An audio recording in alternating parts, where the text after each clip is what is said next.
sejam muito bem-vindos ao Nosso RH, a série de videocasts da prática trabalhista sindical do Matos Filho. Eu sou a Erika Seddon.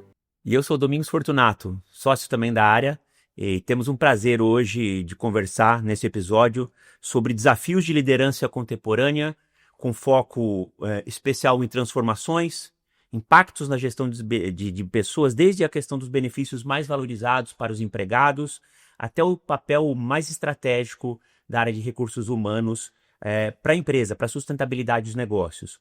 Nós vamos explorar também como as áreas de recursos humanos têm se reinventado ao longo do tempo e com as transformações que estão acontecendo diante dessas constantes e aceleradas transformações, especialmente em tecnologia, inteligência artificial e novas demandas por bem-estar e qualidade de vida. Nesse episódio, então, nós vamos conversar sobre quais são os interesses e as preocupações dos colaboradores nesse cenário marcado pelo convívio entre múltiplas gerações, com múltiplos interesses, e também pelo avanço da inteligência artificial. E para esse bate-papo, nós temos o prazer aqui de receber o Bernardo Marinho, que é diretor executivo de pessoas na Aon. O Bernardo é formado em administração pela Universidade Federal do Rio de Janeiro, com MBA pela FIA, está na Aon há um pouco mais de um ano, após uma longa passagem de 18 anos pela IBM, certo, Bernardo? Isso aí. Obrigado pelo convite. Prazer enorme estar aqui com vocês hoje. Seja muito bem-vindo. É bom ter amigos conosco aqui, Bernardo. Seja bem-vindo. Eu mesmo. Obrigado. Bom, Bernardo, para a gente começar esse nosso bate-papo, a gente queria entender, após essa longa trajetória na área de recursos humanos, como que foi um pouco da sua jornada e como que ela te trouxe até a Aon. É sempre bacana olhar isso em retrospectiva, né? Afinal, já são aí quase 20 anos de carreira. Passa rápido, a gente não percebe, né? Eu comecei como estagiário de RH na IBM lá no Rio de Janeiro, ainda bastante tempo atrás.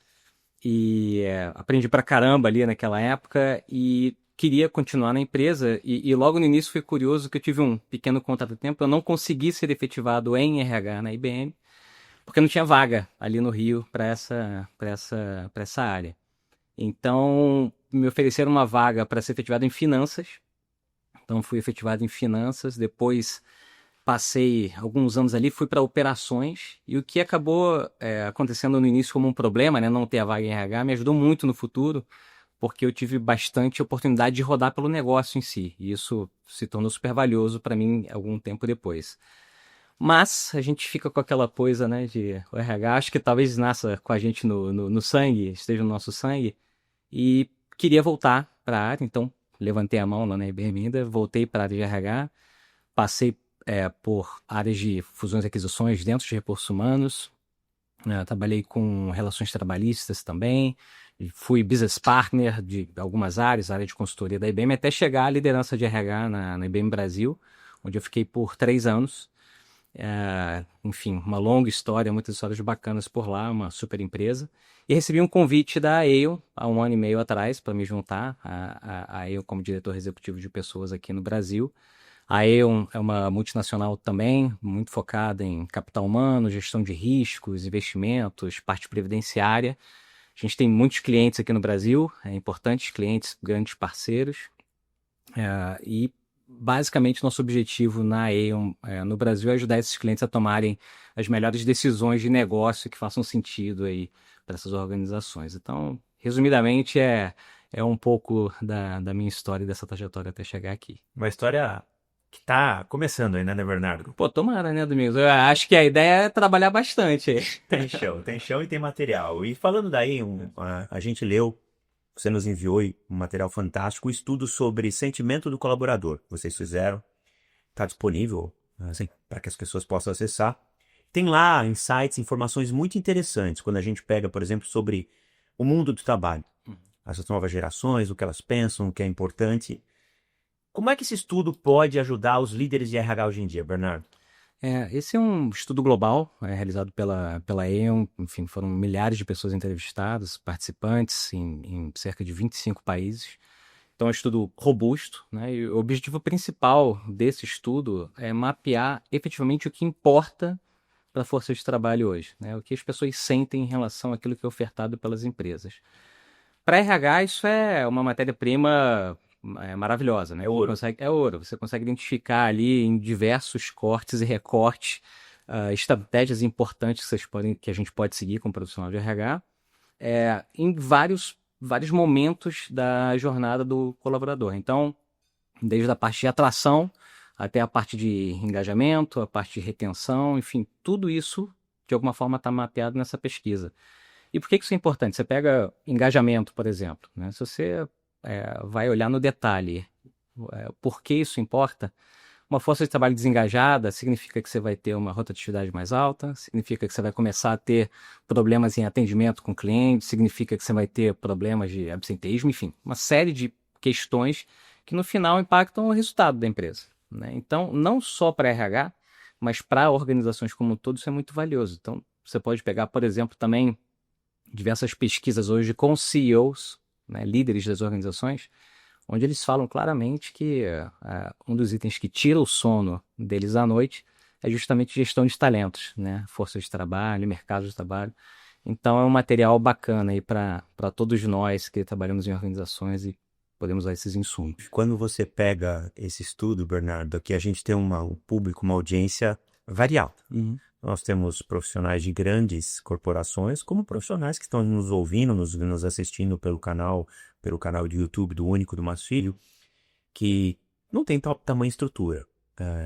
Como é que esse material ajuda ambos os públicos? Como é que ele conversa com aquela pessoa que tem uma super estrutura, que tem todo o respaldo de uma corporação, e aquele que está sozinho lá, nadando? A gente falava ainda um pouco no nosso bate-papo antes, né, sobre a diferença de estar numa estrutura super gigante para uma grande, já é sentido, né? Imagina uma pessoa que está sozinha, como é que o estudo pode ajudar? Ele não é só para grandes empresas, né? Não, de forma alguma. Isso é para profissionais de recursos humanos como um todo, ele é super valioso porque muitas vezes a gente vê que são coisas simples que podem ser feitas que impactam diretamente a vida do profissional. Às vezes a forma como você está se comunicando com a sua força de trabalho, a forma como você está tratando a liderança dentro da sua empresa, por menor que ela seja, isso faz a diferença total a longo prazo para que essas pessoas se sintam mais parte da organização e fiquem bastante tempo trabalhando dentro dos nossos times, que é o que geralmente que a gente busca, né? Então, sem limitações em relação ao tamanho de empresa, dá para usar em todas. E pelo que eu li também do relatório, o relatório também faz recorte por geração, né? Por geração. E isso é uma coisa que evidentemente a gente vai falar mais, aprofundar, mas o que encanta ambas as gerações? Ou todas as gerações? O que é um negócio comum que encanta as gerações? São vários recortes, né? Se a gente for falar em benefícios especificamente, a gente ainda tem um peso super importante na parte de remuneração mesmo, né? Dinheiro, pagamento, benefícios mais tradicionais, etc. A gente vê isso para todas as gerações. O que a gente vê muito é uma nova geração chegando com ambições diferentes e buscando um equilíbrio que talvez no passado a gente não buscasse tanto. Talvez esse é o ponto que talvez eu quisesse abordar, porque a Erika já tem uma pergunta sobre benefícios. Ela olhou para mim dizendo, essa pergunta é minha. Mas o ponto é a questão de... Existe um lugar comum que eu não concordo, é que a nova geração ela é menos ambiciosa, ela não quer chegar lá, do qual a gente discorda. A gente vê que isso é uma falácia. Sim. Isso não é verdadeiramente. Como é que são os gatilhos? Aonde que você puxa esse pessoal para... Onde é que você identifica isso pelo estudo? O que eu vejo hoje é que essas pessoas elas continuam tendo ambições, continuam buscando carreiras de sucesso, né, uma vida profissional robusta, porém com um equilíbrio, né? Porém buscando ali uma vida pessoal que faça mais sentido e que você não sacrifique talvez tanta coisa no início de carreira para aproveitar depois o que às vezes não acontece. Então, acho que esse equilíbrio é o grande ponto de busca atualmente para essas novas gerações. Apesar de que também sempre vale citar, né? A gente coloca as gerações em caixas como se todo mundo fosse igual. Não é verdade. Dentro das gerações a gente tem pessoas completamente diferentes, mas como tendência, acho que a gente pode falar um pouquinho dessa forma. É bacana. Das gerações, eu sou X, né? Nasci em 78. Você é X. E eu me identifico como boomer. Eu sou assim. Eu nasci um boomer. Eu sou millennial. Você é millennial? Eu nasci em 82. Bernardo, uma das partes mais interessantes do estudo é justamente o ranking de benefícios que são mais valorizados pelas diversas gerações. Então, o plano de saúde é o mais valorizado por quase todas as gerações ativas, exceto pelos baby boomers. o equilíbrio entre a vida profissional e a pessoal é o mais valorizado pela geração Z e vai descendo no ranking conforme as gerações e desenvolvimento de carreira dessas gerações, né? Quais são os principais findings globais e aqui no Brasil em relação aos benefícios mais valorizados por cada uma dessas gerações? Acho que o primeiro, o principal, que eu mencionei agora há pouco, a gente não pode negligenciar a parte sólida de remuneração e benefícios tradicionais. Isso ainda é muito importante para todas as gerações. Mas concordo com você, quando a gente olha o estudo, é muito legal a gente ver os cortes geracionais, inclusive por região, né? A gente tem por país, então quem ainda não teve acesso ao estudo depois vai poder ver e fazer esse tipo de análise que é muito bacana. A gente vê já uma onda crescente em benefícios mais holísticos, né? O que eu quero dizer o que eu chamo de benefícios mais holísticos? Tudo aquilo que tange bem-estar, equilíbrio, muita coisa voltada à aprendizagem, né? Muita coisa voltada à saúde.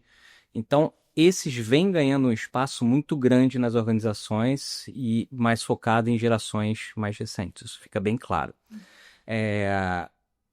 Além de benefícios, eu acho que o estudo traz alguns números que chamam muita atenção quanto ao sentimento dos profissionais e o mercado de trabalho. Então, vou dar um exemplo, um número que me chamou muita atenção. Que 60% dos profissionais hoje estão pensando em mudar de empregador no mundo. 60%. Ou vão pensar nos próximos 12 meses.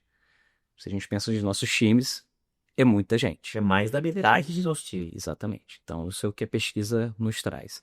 Quando a gente vem para o Brasil, esse número passa para 70% no reporte brasileiro.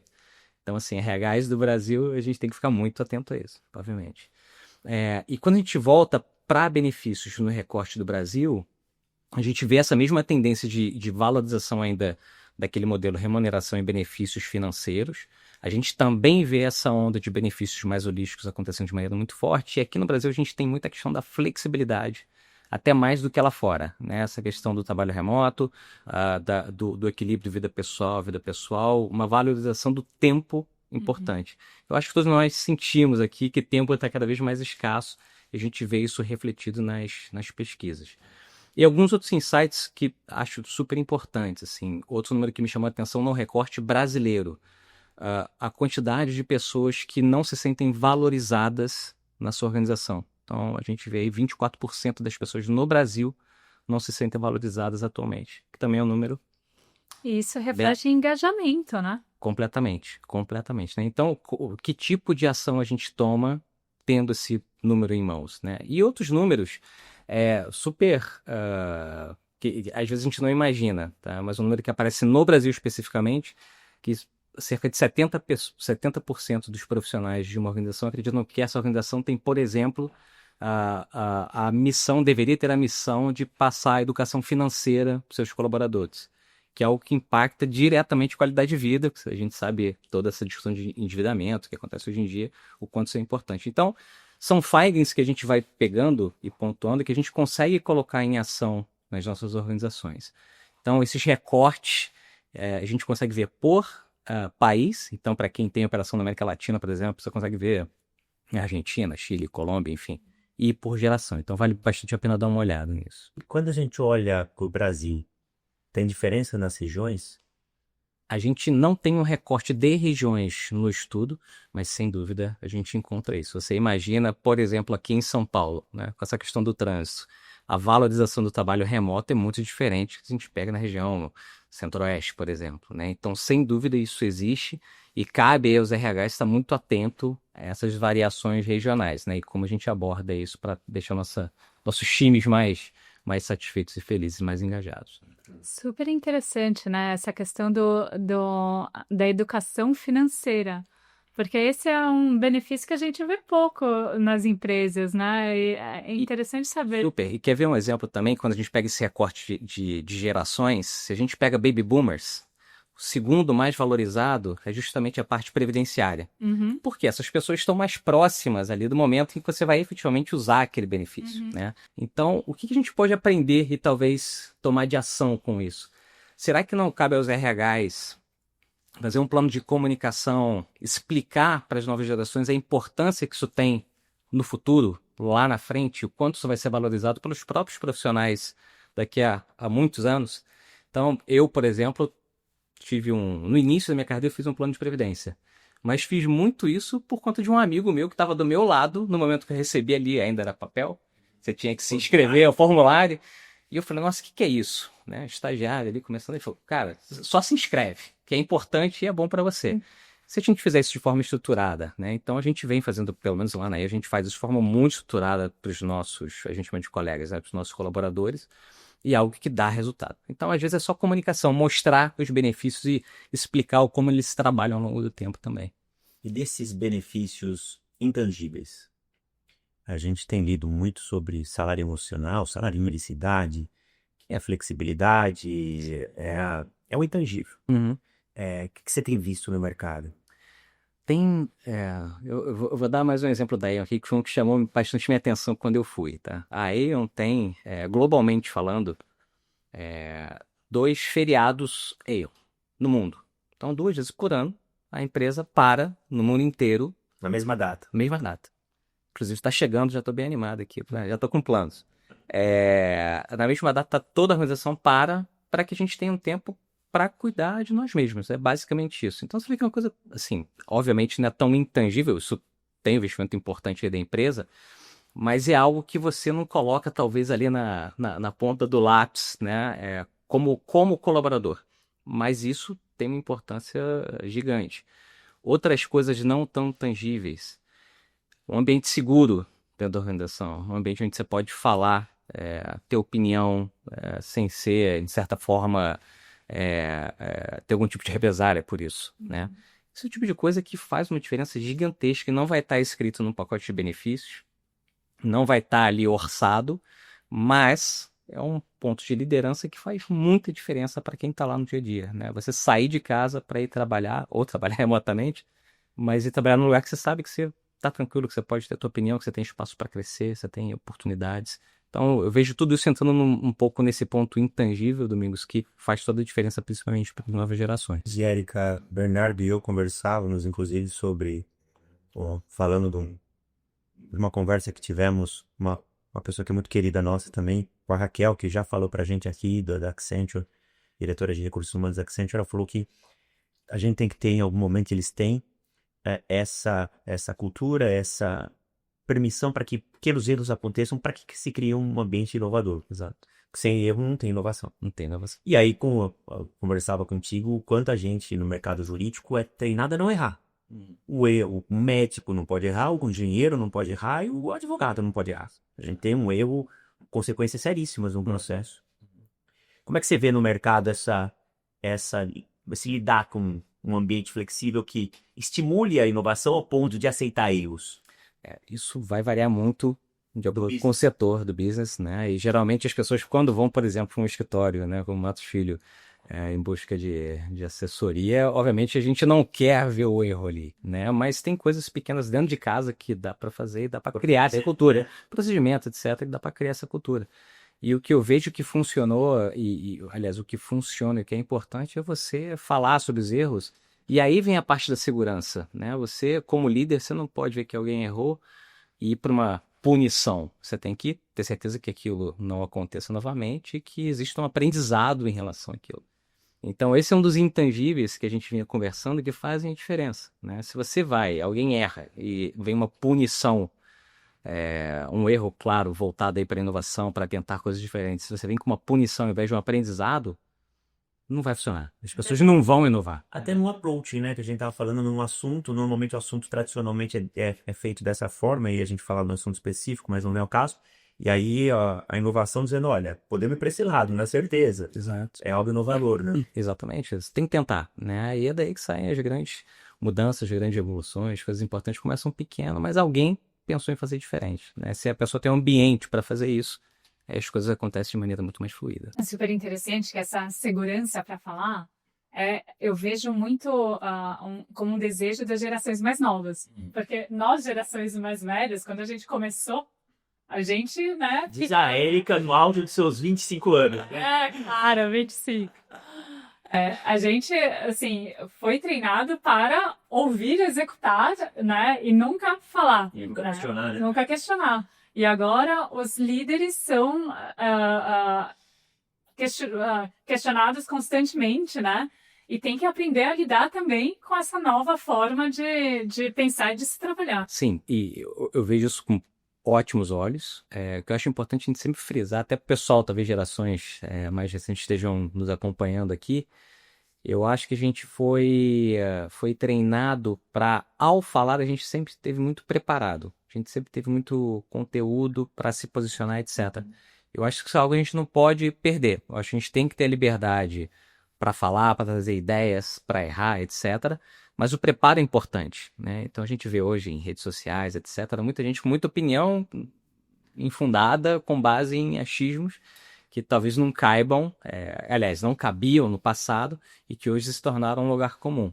Então, como a gente usa também os aprendizados de outras gerações para que as mais novas consigam ver assim, como modular essas novas práticas. Eu acho isso uma reflexão importante também para todos nós, né? Com certeza. Bacana, Bernardo. E a gente vê no estudo também de sentimento do colaborador da Enel, ele traz uma informação para a gente que é muito surpreendente, né? Que é a questão da diversidade. A gente vive num momento agora, especialmente por diretrizes de países nacionais, capitaneada pelos Estados Unidos, determinando que as políticas de diversidade sejam diminuídas no investimento, que haja uma redução de foco nisso. E o estudo traz que os profissionais valorizam isso. Vem a questão, a relevância de uma companhia ter o programa estruturado de diversidade nos seus vários eixos, questão de gênero, a questão da inclusão das pessoas com deficiência, a questão da raça, da cor, a questão também da idade, até mesmo da religião no país, né? A gente tem também a tendência de achar que no Brasil nós não temos problemas. No conceito geral, o país não é um país que discrimina, não é um país racista, não é um país que tem intolerância religiosa, e quando na verdade nós temos problemas no país. Muitos. Quando a gente olha esse aparente paradoxo entre o movimento de nações, de países, vis-à-vis aquilo que os colaboradores pensam, né? O que você tem visto, o que o estudo mostra pra gente sobre isso? O estudo é bem claro em relação a isso, Domingos. De novo, né, quando a gente pensa no que forma a imagem de um empregador perante a força de trabalho, a gente tem diversos fatores. O fator muito importante, como eu falei, ainda é ali remuneração, benefícios mais tradicionais. Cerca de 25% da imagem de um empregador é composta por isso. Todo o resto é composto por fatores culturais, né? E o primeiro deles, o que aparece aí logo em primeiro lugar depois de remuneração e benefícios, é justamente diversidade e inclusão. Mais ou menos 18%, é um número super relevante. Próximo até de remuneração, né? Exato, é super relevante, super relevante. Então, o estudo mostra que é muito importante, né? A gente já sabe todos os benefícios que isso traz em inovação, em pertencimento, etc. Mas também para a formação de marca empregadora, isso é um fator fundamental, né? O que a gente vê ainda de desafios, né? A gente sabe, por exemplo, que no Brasil a gente tem ainda a gente não chegou no momento de equalidade de salarial de gênero, por exemplo, ainda tem uma disparidade importante, que quando a gente coloca recortes aí étnicos, raciais, piora ainda, né? Com legislação recente, né, trabalhando nisso, mas ainda com muito espaço para melhoria das organizações em relação a isso. De qualquer forma, em paralelo, a gente vê que as organizações que conseguem garantir um espaço seguro, conseguem garantir que a pessoa possa ser quem ela efetivamente é no dia a dia, elas saem muito na frente. E isso constrói não só marca, mas traz todos aqueles benefícios que a gente já comentou, de inovação, etc., que no final a pessoa gera resultado. Então, além de ser a coisa correta a fazer, né, de criar esses espaços seguros e fomentar práticas que ajudem a gente a ter um mundo mais justo e igualitário, isso traz resultados de negócio. Então... Financeiro mesmo. Sim, total. Então, o que eu vejo, o mundo, quando a gente olha o mundo como um todo, história, né? A história é feita de idas e vindas, né? São momentos, mas a tendência é sempre crescente, e dos pontos importantes. Eu vejo que esse é mais um desses. Então, ao longo do tempo, a gente vai continuar evoluindo, a gente vai ter alguns ventos contra, mas a gente vai voltar e vai continuar evoluindo naquilo que é importante. E, de novo, traz resultado, traz pertencimento, traz engajamento, faz com que nossos colaboradores se sintam mais parte, sendo quem eles são. Isso aí é algo que faz uma diferença tremenda para toda a organização. E quando você olha no corte geracional para esse tipo de percepção, tem uma diferença entre gerações? Não, sem dúvida. Sem dúvida, isso ao longo do tempo foi mudando bastante, né? Então, a gente que já tem aí bastante tempo de mercado de trabalho, bastante experiência, né? a gente sabe, quando a gente entrou numa empresa há 20 anos atrás, essa empresa é completamente diferente do que ela é hoje, né? Isso é fruto de mudança de gerações, né, que estavam lá trabalhando com a gente, mas também de aprendizados da sociedade como um todo, né? Então, sim, existe diferença, mas eu vejo que quando a gente coloca em perspectiva, eu vejo um avanço brutal, com muita coisa para ser feita ainda, mas é para isso que a gente está trabalhando, para isso que a gente coloca objetivos ambiciosos, né? Chegar à frente e continuar essa transformação da sociedade que é tão importante para o país, né? E você tem visto algum tipo de remuneração variável, atrelado à métrica? Isso existe claramente. Diversas organizações têm, por exemplo, bônus de executivos atrelado por exemplo, a existência de métricas de diversidade de mulheres em conselho, mulheres em C-level, por exemplo, questão racial também. Isso existe, isso é bem comum no mercado. Bernardo, o estudo ele cita em vários trechos a importância do empregado se sentir valorizado, né? Ele traz isso como uma forma de aumentar o engajamento, reduzir o turnover. E ele cita o trabalho em regime híbrido e benefícios personalizados como forma de atingir esse objetivo. Abre o jogo com a gente e fala quais são as outras ações que as empresas podem tomar para aumentar esse engajamento. Legal. Me chamou muita atenção o nível com qual os profissionais aqui no Brasil se sentem desvalorizados. Daqueles 24% da população de uma empresa que se sente desvalorizado. Isso é super impactante. 1 a cada 4 pessoas está se sentindo desvalorizado pelo seu empregador, né? Então, sem dúvida, tem um espaço aí. Obviamente, as empresas, algumas delas precisam melhorar práticas de valorização, mas talvez tenha um fator de comunicação super importante aqui, né? Você mencionou benefícios flexíveis, trabalho remoto, etc. Tudo isso ajuda bastante, né? Isso está claro no estudo. Mas eu queria chamar a atenção para um ponto simples, algumas vezes, mas que faz toda a diferença, que é a comunicação. Então, é muito comum a gente ter pessoas que têm benefícios ofertados pelo empregador que elas não conhecem. Isso acontece mesmo. Isso acontece muito. As pessoas não sabem que tem um benefício. Seja porque ela não se atentou a isso quando entrou na empresa, seja porque foi algo novo, lançado, que não teve uma divulgação correta, ou porque é algo que no momento que ela tomou conhecimento não fazia sentido o uso e hoje em dia faz, mas esqueceu. Então, um ponto que a gente não pode negligenciar é a comunicação, a mais básica de todas. Então, ficar reforçando sempre qual é o pacote de benefícios, uma coisa que a gente faz na Ale, que eu acho super valiosa, uma vez ao ano, todo profissional recebe um documento onde está listado ali tudo que esse profissional recebeu, seja como remuneração ou benefícios, inclusive intangíveis, ao longo do ano. Então, linha a linha, um documento grande que a pessoa tem ali na mão, algo que ela consegue visualizar o que ela tem direito e o que ela usou e qual é o investimento da companhia ao longo do tempo nesse profissional. Isso ajuda muito a reduzir um sentimento de desvalorização que a gente viu que pode ser tão presente, né? E coisas, eu volto para um ponto que eu mencionei anteriormente, que são, às vezes, coisas simples. Tem uma coisa nova que a gente está fazendo também, super simples, mas que traz um pertencimento bacana e uma valorização. Por exemplo, a gente agora, todo mês, a gente pega um dia que a gente pega todos os novos contratados da empresa e a gente leva numa reunião de comitê executivo. E não é para falar sobre valores, para fazer aquela apresentação de onboarding clássica, é só para a gente se conhecer. Para a gente estender a mão ali para um novo colaborador, para a nova colaboradora e falar, olha, eu sou o Bernardo, sou de RH, estou aqui, a gente está junto, esse aqui é o comitê executivo, esse aqui é o CEO, esse aqui, enfim, são todas as áreas que estão aqui para te apoiar. É uma coisa simples que dura 20 minutos, é ótimo para você conhecer as pessoas, tem um clima super bacana e as pessoas se sentem valorizadas. Então, se a gente conseguir pegar ações desse tipo, pequenas, mas que trazem impacto, as pessoas sintam que as pessoas estão ali de verdade por você, isso pode mudar bastante o jogo. Então, algumas ideias por aí para atacar um pouco desse ponto que me chamou muita atenção, sem dúvida. Realmente, né? As pessoas daí se sentem vistas, Sim, né? é isso. Às vezes, Super interessante. muitas vezes a gente só precisa disso, né? Um contato mais Exato. pessoal, uma escuta ativa, né? Você tá ali prestando atenção no que a pessoa tá falando. E esse é um ponto que o digital muitas vezes complica um pouco. Exato. Então, isso ajuda bastante. Bernardo, o relatório traz também, acho, uma tendência para 25 sobre a administração, a preocupação como administrar a questão da inteligência artificial. Que ela vai impactar o mercado, ninguém tem dúvida.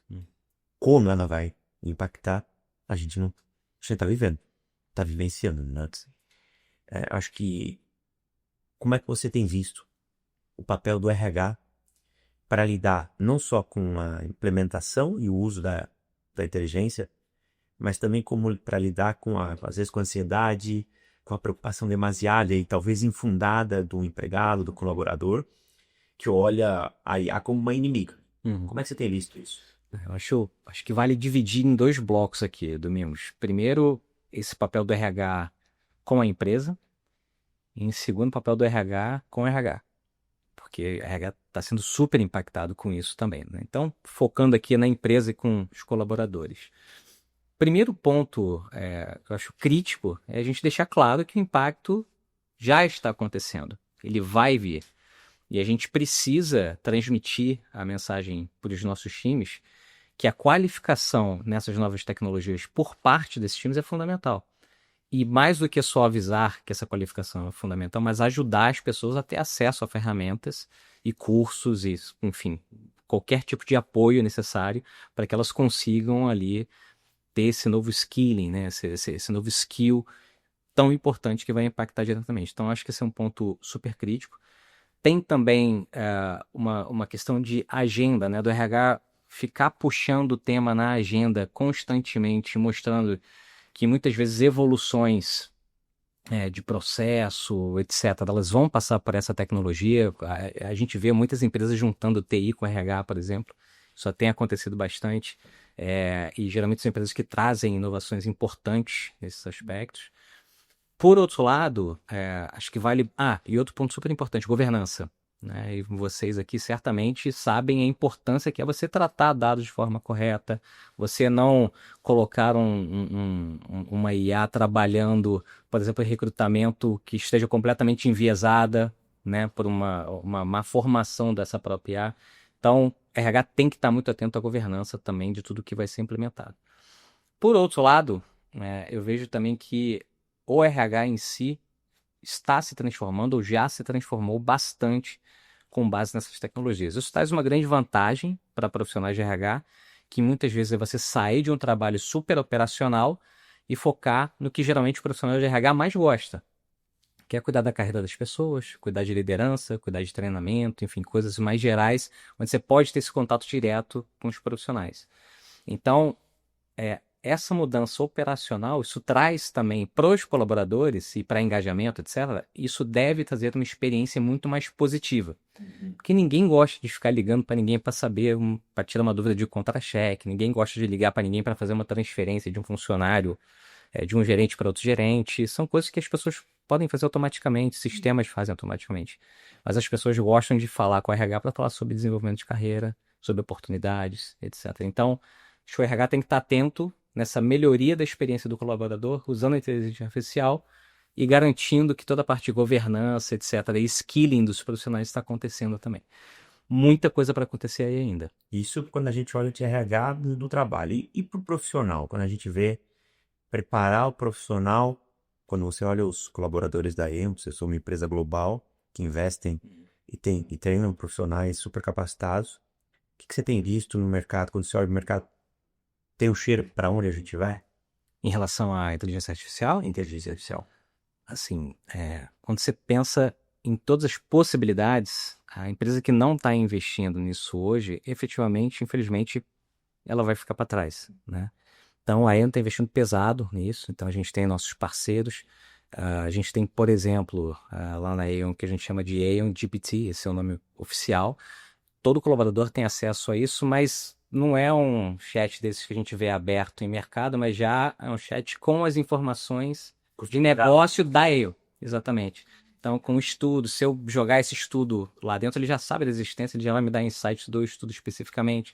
Então, tem um investimento robusto global acontecendo nisso, além de investimentos mais focados em inovação pontuais, em ferramentas super importantes. Então, a EO está super ligada nisso, como empresa também, né? Não só como uma consultoria, enfim, mas como empresa a gente tem transformado bastante lá dentro. Curioso, Bernardo, que eu conversava nesses encontros que a gente tem, às vezes, fortuito, né? Que a gente estava fazendo um deslocamento de uma cidade para outra. E comecei a conversar. Ele falou assim, olha, um AI, para que você entenda a inteligência artificial, antigamente um profissional muito preparado, capacitado, ele entregava 10. E o mediano entregava 5. Com a inteligência artificial, o mediano vai conseguir entregar 10. Eu falei, nossa, que bacana. Ele falou, mas o super capacitado vai entregar 30, né? Ele falou assim, não é que vai diminuir, vai potencializar todo mundo. Sim. Mas passa muito por treinar e ensinar a pessoa a lidar com a tecnologia. Ensinar e mostrar os perigos também, né, Domingos? Porque quando a gente fala das entregas, hoje é muito fácil você fazer uma entrega ali. Agora, será que o que está nessa entrega, muito com base em AI, é efetivamente o que a gente precisava? As informações estão corretas, as validações foram feitas, as pessoas precisam entender que não é só chegar lá, digitar e trabalhar com aquilo. Tem muita coisa ainda que a gente precisa evoluir. Então, cabe ao RH também reforçar essas premissas e volta para a parte de governança, né? O cuidado que a gente tem que ter ao usar essas tecnologias. Eu sei que não está no estudo de forma direta, mas você vê alguém pensando em AI como um benefício? Como forma, você vai me dar um curso de AI, você vai me capacitar com AI? Isso entra totalmente na parte de treinamento, né? Então as empresas estão muito focadas nisso, né? Todos nós, pelo menos lá na EO, em diversas outras empresas, a gente já tem treinamento específico sobre isso e como a gente pode usar no nosso dia a dia. Então, é aquele tipo de benefício que está também já no pacote, as pessoas já consideram, as pessoas já consideram isso como parte, né, de um pacote atrativo de uma grande organização. Bacana. Eu achei interessante que o estudo ele traz a inteligência artificial como uma preocupação muito do C-level e menos dos trabalhadores, isso em nível global. E aqui no Brasil, o treinamento sendo um benefício muito valorizado, né? Será que a gente é mais curioso? Exato, uma coisa, isso é um dado super bacana. Então ele mostra que 44% dos profissionais do Brasil estão motivados a aprender. Isso contrasta com o número global. Então, isso é uma grande vantagem nossa aqui no Brasil. Então, quais são as ferramentas que a gente vai dar para essas pessoas para que elas consigam efetivamente tirar essa vontade, né, de dentro de si e colocar esse estudo, esse desenvolvimento em prática. Mas é uma grande vantagem e eu fiquei feliz em ver. Esse foi um dos números que me deixou, assim, bem, bem feliz de saber que aqui no Brasil a gente está com essa sede por aprendizagem. E a gente está falando com um público muito diverso, como a gente mencionou para você. Para o líder de RH, esse relatório é claramente ouro. Tem muita valia. Para nós, advogados, é muito interessante, porque aquilo que eu te confidenciei, todo advogado trabalhista é um profissional de RH frustrado. Há controvérsias, há controvérsias. Mas acho que o meu ponto é para o jovem que está começando a carreira agora, e que está vendo profissionais de destaque, como você, e olha e fala assim, qual que é a dica que se dá para esse profissional hoje? Olha, vou falar o que eu fiz e venho fazendo sempre, né? Eu acho que a gente tem que estar sempre muito, muito curioso e aberto, talvez, ao inesperado, né? Então, quando eu comecei, né, aqui nosso papo falando que tive um contratempo, não consegui minha efetivação em recursos humanos, fui trabalhar em finanças, em operações, e ao longo do tempo eu vejo o quanto isso me ajudou. É porque eu estava aberto naquele momento a aceitar algo, talvez não era o melhor cenário, mas que certamente tinha algo bem valioso ali. Então, acho que curiosidade, uma pessoa que chega no mercado de trabalho, que chega numa empresa e se mostra curiosa, que faz as perguntas que precisam ser feitas, que estão ali disponíveis nos desafios, nos momentos complicados, essa pessoa tem tudo para se destacar. Ainda mais hoje com tanta ferramenta, com tanto treinamento disponível, hoje é muito mais fácil você aprender alguma coisa, né? Eu toco o violão.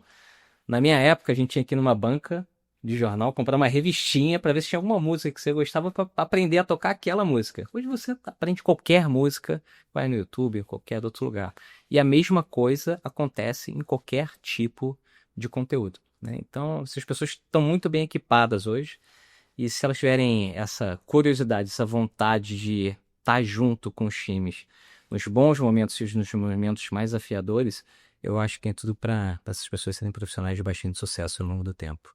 Bernardo, super obrigada por vir dividir toda essa experiência e todo esse conhecimento desse estudo de vocês. Achei super divertido ler, tentar entender, né, a cabeça das pessoas. Acho que isso é o fantástico da RH, né? Tentar entender as pessoas. Super obrigada pela sua presença. Eu que agradeço a Érica Domingos, ao Matos Filho também pelo tempo, pelo espaço, pelo convite. O papo foi uma delícia, né? Estou super aberto aí para papos futuros, e quem quiser o estudo pode entrar no site da Aon, tem lá. Caso não consiga, me manda uma mensagem no LinkedIn, alguma coisa, e a gente... LinkedIn?